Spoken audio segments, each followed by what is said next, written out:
25 de junho de 2015, um ano de Plano Nacional de Educação.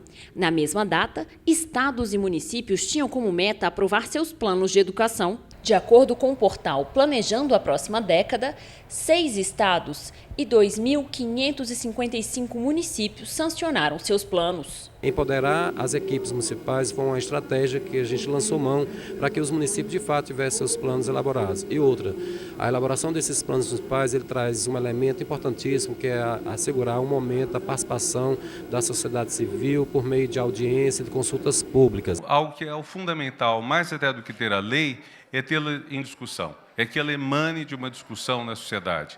Essa discussão nem sempre foi amena, nem sempre foi fácil, mas é próprio da democracia que assim sejam as coisas. Para celebrar a data e, ao mesmo tempo, avaliar o que já foi feito, a Frente Parlamentar em Defesa da Implementação do PNE realizou o seminário O PNE e o Futuro da Educação Brasileira.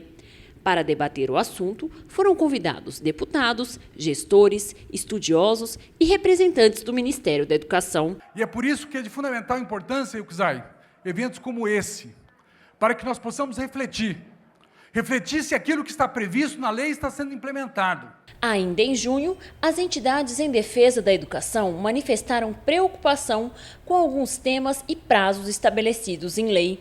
Em carta, a Undime divulgou pontos que merecem atenção. O documento foi aprovado pelos cerca de 1.500 participantes do 15º Fórum Nacional dos Dirigentes Municipais de Educação.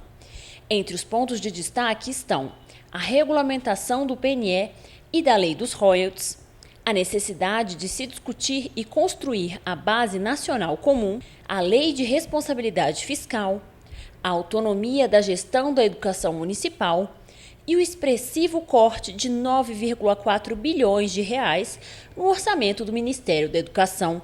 Desse encontro nós saímos de lá mais integrados, mais fortalecidos e com uma carta do fórum que diz para a sociedade brasileira qual é o pensamento da Undime, o que a Undime quer e deseja para a educação e o que nós precisamos de apoio da União e dos nossos estados para que nós possamos, em regime de colaboração de fato, funcionando plenamente, possamos realmente ter um Sistema Nacional de Educação, uma base curricular nacional comum e assegurado o funcionamento de todas as metas estabelecidas, das 20 metas estabelecidas no Plano Nacional da Educação. A campanha nacional pelo direito à educação também divulgou o posicionamento. O título do texto: Uma pátria educadora deve tirar o PNE do papel. Os primeiros prazos do plano já estão sendo descumpridos. A campanha, rede formada por mais de 200 organizações, afirma que a situação é inquietante. Para Daniel Cara, a principal preocupação diz respeito à meta 9, que trata da educação de jovens e adultos. O tema mais grave é a questão da alfabetização dos adultos, né? Esse é um indicador grave porque o Plano Nacional de Educação ele não é só um conjunto de dispositivos federativos, de normas, ele tem que garantir a educação dos brasileiros com qualidade, uma educação pública de qualidade. E isso não tem avançado. O presidente da FINEDUCA, a Associação Nacional de Pesquisa em Financiamento da Educação, concorda e faz um alerta. O meu medo, na verdade, é que no primeiro ano do PNE, em vez de a gente comemorar um início de ampliação dos investimentos para chegar pelo menos nos 7% do PIB, né, tem que começar a crescer, nós corremos o risco real de uma queda no gasto com a educação do país. É preciso que pátria educadora saia do discurso e vire uma realidade. Entre as demandas urgentes está a implementação do CAQI, o Custo Aluno Qualidade Inicial. O mecanismo é um conjunto de padrões mínimos e indispensáveis ao processo de ensino-aprendizagem. O Custo Aluno Qualidade já consta no parecer número 8 de 2010 do Conselho Nacional de Educação. O problema é que o documento ainda não foi homologado. Sem financiamento não existe Plano Municipal de Educação, nem muito menos Plano Nacional de Educação. Que a gente entende que o CAC é um mecanismo que vai definir o quanto se deve investir em educação com base em critérios técnicos e não a partir do que se dispõe ou se deseja gastar em educação. O PNE estabeleceu até 2015, né, para a implantação do Custo Aluno Qualidade Inicial e para em seguida a gente garantir não a qualidade inicial, mas aquela qualidade que de fato vai fazer todo brasileiro ter orgulho de colocar o filho numa escola pública. No dia em que o PNE completou 1 ano, o ministro da Educação assinou 3 portarias. A primeira institui a Instância Permanente de Negociação Federativa no Ministério da Educação.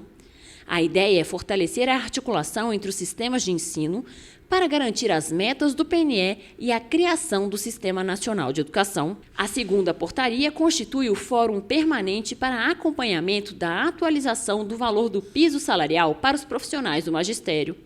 E a terceira portaria propõe uma consulta pública sobre o texto base da Política Nacional de Formação dos Profissionais da Educação Básica. Não há pátria educadora sem o Plano Nacional de Educação.